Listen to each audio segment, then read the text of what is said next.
এরই মধ্যে আপনারা জানেন যে ভারতের জম্মু এবং কাশ্মীরের পেহেলগাম নামের শহরে সেখানে এক ভয়ঙ্কর জঙ্গি হামলা হয়েছে এবং এই জঙ্গি হামলাতে ২৬ জন মানুষ নিহত হয়েছেন এবং আরো অনেক মানুষ হতাহত হয়েছেন এবং আরো অনেক মানুষ আহত হয়েছেন।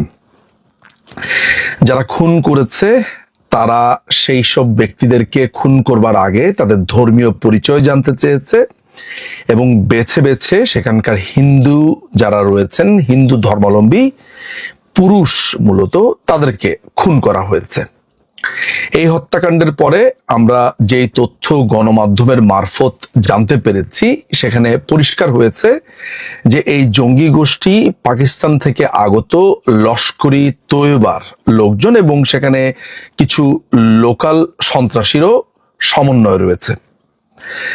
এই সন্ত্রাসী দলের নাম যদিও সামনে এসেছে দি রেজিস্ট্যান্স ফ্রন্ট, TRF, কিন্তু এটা নিশ্চিত হওয়া গেছে যে এই TRF 2019 সালে জন্ম নিলেও এটি লস্করি তৈয়বার আরেকটি শাখা মাত্র। এবং এরই মধ্যে এটাও আলোচনাতে এসেছে যে এই হত্যাকাণ্ডের ক্ষেত্রে পাকিস্তানের সেনাবাহিনী ISI তাদের ভূমিকা খুবই ফ্রন্ট লাইনের ছিল। সারা পৃথিবীর যারা মানবতার পক্ষে, শান্তির পক্ষে, তারা এই হত্যাকাণ্ডের তীব্র নিন্দা জানিয়েছে। বাংলাদেশের সাধারণ মানুষ সহ সারা পৃথিবীর সাধারণ মানুষ এই হত্যাকাণ্ডের তীব্র নিন্দা জানিয়েছে। কিন্তু একটি আশ্চর্যের ব্যাপার, মূলত যেই কারণে আজকের এই ভিডিওটি করতে আসা, যেটি আমি বিস্ময়াভূত হয়ে গেছি, সেটি হচ্ছে বাংলাদেশের বর্তমান দখলদার যেই টোকাই সরকারের একটা আইন উপদেষ্টা নামে পদ বাগিয়ে বসে আছে আসিফ নজরুল, এই হত্যাকাণ্ডের পর সে একটি লেখা ফেসবুকে দেয়। আমি পরবর্তী বিশ্লেষণে যাওয়ার আগে তার যে স্ট্যাটাস, সেই স্ট্যাটাসটা আপনাদেরকে একটু পড়ে শোনাতে চাই। আসিফ নজরুল তার ফেসবুকে লিখেছে, এটা জেনে রাখা ভালো যে আসিফের অরিজিনাল নাম হচ্ছে মোহাম্মদ নজরুল ইসলাম। মোহাম্মদ নজরুল ইসলাম তার ফেসবুকে লিখেছে, কাশ্মীরে পর্যটক হত্যার নিন্দা জানাই, তবে এর পেছনে কারা আছে তা জানা প্রয়োজন, নিচের লেখাটা পড়তে পারেন। অর্থাৎ আসিফ এই কাশ্মীর হত্যাকাণ্ডের পেছনে কারা কারা আছে এমন মনে করে অন্য একজন একটা লেখা লিখেছে, যেই লেখাটাতে সে নিজে বিশ্বাস করে এবং সে সেটা নিজে ধারণ করে। সেই লেখাটা তার ফেসবুকে দিয়েছে। যেই লেখাটা সে ধারণ করে বা যে লেখাটা কপি পেস্ট করেছে, সেখানে কি লেখা আছে আমরা এখন একটু পড়বো। আপনার স্ক্রিনেও সেই লেখাটা সম্ভবত দেখতে পাচ্ছেন। সেখানে লেখা আছে, পাকিস্তানকে প্রত্যাঘাত করা হবে কি হবে না আমার কাছে ইম্যাটেরিয়াল। আমি সিম্পলি বিশ্বাস করি না অমিত শাহ, অজিত দোভালদের সাহায্য ছাড়া কোনো অস্ত্র বা অস্ত্র চালানোর লোক কাশ্মীরে ঢুকতে পারে। আগে তবুও অনেক জায়গা ছিল যেখানে জঙ্গি ঢোকার সুযোগ ছিল। এখন টেকনোলজির উন্নতির পর সেই সব জায়গা অতি সহজেই নজরদারি করা যায়। আর আমি কার্গিল যুদ্ধের পর কাশ্মীরে গেছি, আমি কোনোদিন শুনিনি পর্যটকদের জঙ্গিরা হত্যা করে। আমাকে মিলিটারি কমান্ডার বুঝিয়েছিলেন জঙ্গিরাও পর্যটকদের আক্রমণ করে না। কাশ্মীর বেঁচে থাকে ট্যুরিজমের উপর, ওদের টার্গেট আমরা। মানে কাশ্মীরের জঙ্গি আক্রমণের চরম পর্যায়েতেও পর্যটকদের উপর আক্রমণের ঘটনা ঘটেনি। আর পাহেলগাঁও, গুলমার্গ, সোনমার্গ মিলিটারি কাভারের মুড়ে রাখা হতো। জঙ্গিরা কোন ধর্ম সেটা জিজ্ঞাসা করে হত্যা করছিল, সেটাতেই বোঝা যায় যে প্ল্যানিং অনেক উপর থেকে এসেছে। প্রিয় দর্শক, মোহাম্মদ নজরুল ইসলাম ওরফে আসিফ নজরুলের এই স্ট্যাটাসটা আপনারা পড়লেন।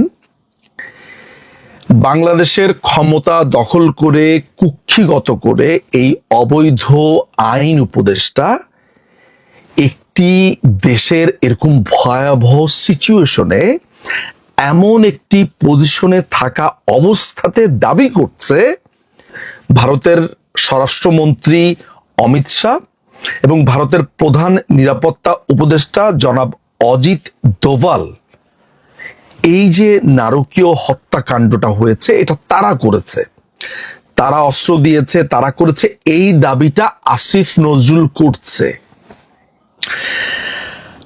খুবই ভয়ঙ্কর একটা অ্যালিগেশন। আমি জানি না যে ভারত এটার প্রেক্ষিতে কি জবাব দেবে, কিন্তু তার আগে আমি আসিফ নজরুল বা মোহাম্মদ নজরুল ইসলামের কিছু ঘটনা আপনাদেরকে বলতে চাই। আপনারা হয়তো বা স্ক্রিনে এখন দেখতে পাচ্ছেন যে আসিফ নজরুল বাংলাদেশের অন্যতম ভয়ঙ্কর জঙ্গি হারুন ইজাহারের সাথে দেখা করেছে। আপনারা সেই ছবি স্ক্রিনে দেখতে পাচ্ছেন। প্রিয় দর্শক, আপনারা যদি ভুলে যান কিংবা আপনাদের স্মরণে না থাকে, আপনাদেরকে একটু স্মরণ করিয়ে দেই। বাংলাদেশের সাম্প্রতিক সময়ে ওয়াকারুজ্জামান তার এক ভাষণে পরিষ্কার করে বলেছে যে বাংলাদেশে ইসলামিস্টদের একটা হামলা সাধারণ মানুষের উপরে হতে পারে, এটার জন্য তিনি হাই অ্যালার্ট থাকতে বলেছেন। এটা আজকে থেকে 2 থেকে 3 সপ্তাহ আগে, অর্থাৎ তিনি যখন রাশিয়া ক্রোয়েশিয়া সফর করছিলেন তার আগেরই এই বক্তব্য। কিছুক্ষণ আগে যেটা জানতে পেরেছি যে বাংলাদেশে একটা জঙ্গি হানা হওয়ার সম্ভাবনা রয়েছে এবং সেই বিষয়ে নিয়ে তিনি সেনা অফিসারদের সঙ্গে আলোচনা করেছেন। কারণ তিনি যেটা বলেছেন যে সেনাপ্রধান, বাংলাদেশের সেনাপ্রধান তিনি বলেছেন তার কাছে খুব স্পেসিফিক খবর আছে যে বাংলাদেশে একটা বড় ধরনের জঙ্গি হামলার পরিকল্পনা চলছে। তবে কোন জঙ্গি সংগঠন সেগুলো বলেননি। তিনি যেটা বলেছেন যে তিনি সেনাবাহিনীর অফিসারদের দায়িত্ব দিয়েছেন, একদম জোন অনুযায়ী দায়িত্ব দিয়েছেন যে নজর রাখার জন্য। কারণ কিছু কিছু ইনপুট তার কাছে এসছে কোন কোন জায়গায় হামলাগুলো হতে পারে এবং সেই বিষয়গুলোই কিন্তু গোপন রাখা হয়েছে। কিন্তু অঞ্চল অফিসারদের দায়িত্ব দেওয়া হয়েছে, সেনাবাহিনীকে মুভ করতে বলা হয়েছে, তারা রাস্তায় মুভ করছেন এবং পরিস্থিতি মোকাবিলার জন্য তৈরি থাকতে বলা হয়েছে। তিনি আগে এই বক্তব্য দিয়েছেন, তার কিছুদিনের মধ্যেই আসিফ নজরুল এই জঙ্গি হারুন ইজাহারের সাথে দেখা করে। এই হারুন ইজাহার কে? এই হারুন ইজাহার বাংলাদেশে জঙ্গি পুরো যে চর্চাটা আছে, যে সাম্প্রদায়িক হামলা উস্কানি, তার অন্যতম মাস্টার মাইন্ড। বলা হয়ে থাকে যে হারুন ইজাহার লস্করি তৈয়বার বাংলাদেশের একজন অন্যতম সদস্য বা প্রধান, বা এইখান থেকে অপারেট করে।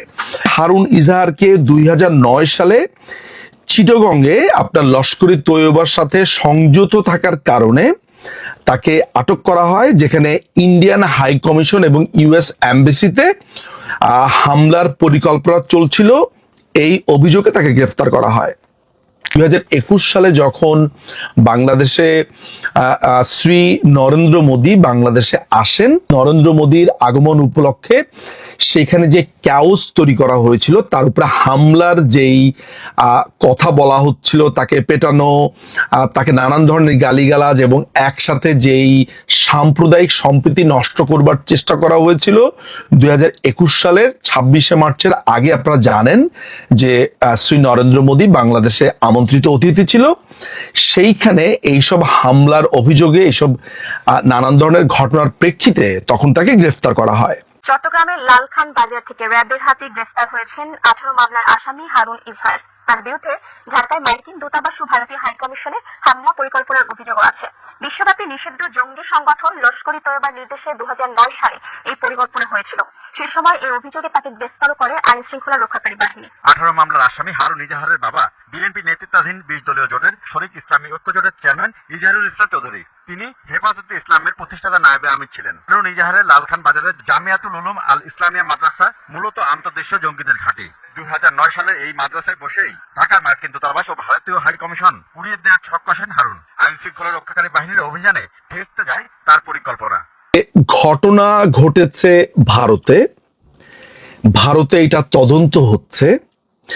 বাংলাদেশে এই দখলদার বাহিনীর আইন উপদেষ্টা যখন প্রকাশ্যে ভারতকেই দোষী করছে, আমি জানি না যে ভারতের হাই কমিশন যারা ঢাকাতে আছে তারা কোনো প্রতিবাদ করেছে কিনা, তারা এই মোহাম্মদ নজরুলের ব্যাপারে কোনো ধরনের প্রসিডিউরাল লাইনে হেঁটেছেন কিনা, কিংবা ভারত থেকে কোনো ধরনের ব্যবস্থা এর ব্যাপারে নেওয়া হচ্ছে কিনা, একে অবাঞ্ছিত ঘোষণা করা হচ্ছে কিনা। কারণ খুবই আনফর্চুনেটলি আমি এই মোহাম্মদ নজরুলকে এর আগে ভারতের হাই কমিশনের একটা প্রোগ্রামে দেখেছি, তাদের ইন্ডিপেন্ডেন্ট ডেতে, যেটা আমাকে খুবই বিস্মিত করেছিল। But what ever it is, আমি জানি না যে ভারতের এই মানুষরা যখন কষ্টে আছে, এরকম যখন একটা জঙ্গি হামলা হয়েছে, এমন একটা নির্মম জঙ্গি হামলা, ভারতে এমন একটা নির্মম হামলা ভারতই ঘটিয়েছে, ভারতের স্বরাষ্ট্রমন্ত্রী এবং ভারতের প্রধান নিরাপত্তা উপদেষ্টাই ঘটিয়েছেন। এই ধরনের কথা যখন আইন উপদেষ্টার পক্ষ থেকে আসে এবং সেই আইন উপদেষ্টা যখন অন্যতম লস্করি তৈয়বার জঙ্গি হারুন ইজাহারের সাথে মোলাকাত করে মাত্র কিছুদিন আগে, যখন বাংলাদেশের সেনাপ্রধান পরিষ্কার করে বাংলাদেশে ইসলামিস্টরা একটা বড় ধরনের জঙ্গি হামলা করবে বলে বার্তা দেন, তখন দুয়ে দুয়ে বা চারে চারে আপনি কত মেলাবেন আমি জানি না। এইটার ব্যাপারে আসলে ভারত কি ব্যবস্থা নেবে, ভারতের পজিশন কি হবে, ভারতের বক্তব্য কি হবে আমি জানি না। তবে এটা একটা সিরিয়াস অ্যালিগেশন। এখন দেখার বিষয় হচ্ছে ভারত এটা বাংলাদেশের বক্তব্য হিসেবেই আসলে অফিসিয়ালি গণ্য করা হবে। তো ভারতের এমন একটা জঙ্গি হামলার ঘটনার ক্ষেত্রে বাংলাদেশের এমন একটা স্টেটমেন্ট ঠিক কি অবস্থাতে সামনে কূটনৈতিকভাবে বাংলাদেশকে নিয়ে যাবে, এটাই আমরা এখন দেখব। আমাদের এই পুরো সাউথ এশিয়ান অঞ্চলে পাকিস্তানকে ঘৃণা করে না এমন কোনো রাষ্ট্র নেই। 5ই অগাস্টের পরে পাকিস্তানের সাথে এই অবৈধ ইউনূসের যেই মাখামাখি, যেই লতকালতকি, যে পাকিস্তানের স্বরাষ্ট্র সচিব, পাকিস্তানের আইএসআই এর ঘাঁটি থেকে শুরু করে পুরো জায়গাটাকে যেভাবে একটা পাকিস্তানিকরণ করা হয়েছে, যেভাবে মুক্তিযোদ্ধাদের উপর আক্রমণ, যেভাবে বঙ্গবন্ধু, চার নেতা, মুক্তিযুদ্ধ, সমস্ত কিছুর উপর আক্রমণ, সেইখানে এই আসিফ নজরুলরা দিনের পর দিন প্রমোট করেছে।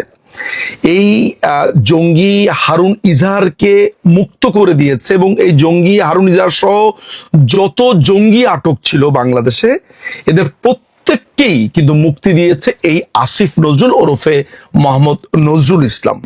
এই পাকিস্তানের সাথে বাংলাদেশের একেবারে মাখামাখি সম্পর্ক, পাকিস্তান থেকে অস্ত্র আসছে, অস্ত্র খালাস হচ্ছে, এক্সপ্লোসিভ আসছে, কোনো ধরনের পরীক্ষা নিরীক্ষা কিছুই করা হচ্ছে না জাহাজের। হারুন ইজাহারের সাথে ছবি এবং ভারতের উপরে অ্যাটাকের পর ভারতকেই দোষী সাব্যস্ত করা, এর প্রত্যেককেই যদি আপনি মেলান, তাহলে আমার কাছে মনে হয় যে আমাদের এইটা বলতে কোনো রকমের অত্যুক্তি হয় না বা বাহুল্য হয় না যে বাংলাদেশকে একটি জঙ্গি রাষ্ট্র বানাবার জন্য এই যে সাপোর্ট, এই আসিফ নজরুলদের পক্ষ থেকে পরিষ্কারভাবে আছে। এখন দেখার বিষয় হচ্ছে যে ভারত এই পুরো ব্যাপারটাকে কিভাবে নেয়। এই আসিফ নজরুলের এই বক্তব্যের পর ভারত কিভাবে রিয়াকশন দেয়, আমরা সেইটা দেখার জন্য অপেক্ষা করব। দর্শকদেরকে অনেক ধন্যবাদ।